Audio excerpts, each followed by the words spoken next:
যাদের সপ্তম স্থানে কোনো পাপগ্রহ থাকে, যেরকম শনি, রাহু, মঙ্গল, কেতু,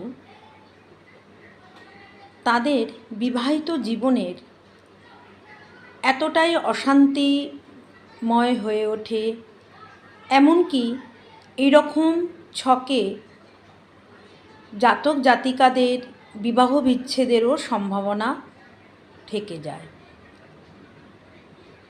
যাদের এই ধরনের রাশিচক্রের সপ্তম স্থান পাপগ্রহ দ্বারা অ্যাফ্লিক্টেড বা লগ্নে রাহু, মঙ্গল, রাহু, কেতু এগুলো থাকে, এইসব পাপগ্রহ, তারা অবশ্যই এই ক্রিয়াটি করুন। শুক্রবার দিনকে যে কোনো মন্দিরে গিয়ে একটি আতর নেবেন, যে কোনো দেবীর বা দেবতার বুড়ো আঙুলের ডান পায়ের আঙুলে আতরটি দিয়ে ক্লিং মন্ত্রটি জপ করুন। আর এই ক্রিয়াটি পরপর 7টা শুক্রবার করবেন।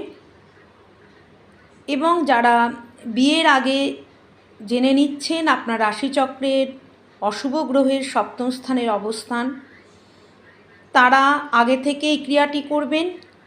আর যাদের জীবনে বিবাহিত লাইফে এইসব ঘটনাগুলো ঘটছে, তারা অবশ্যই যে কোনো পক্ষের শুক্রবারে 7টা শুক্রবার পরপর এই প্রক্রিয়াটি করবেন। যদি মহিলাদের কোনো বাধাপ্রাপ্ত হয়, তাহলে একটা শুক্রবার বাদ দিয়েও আপনারা এই ক্রিয়াটি করুন।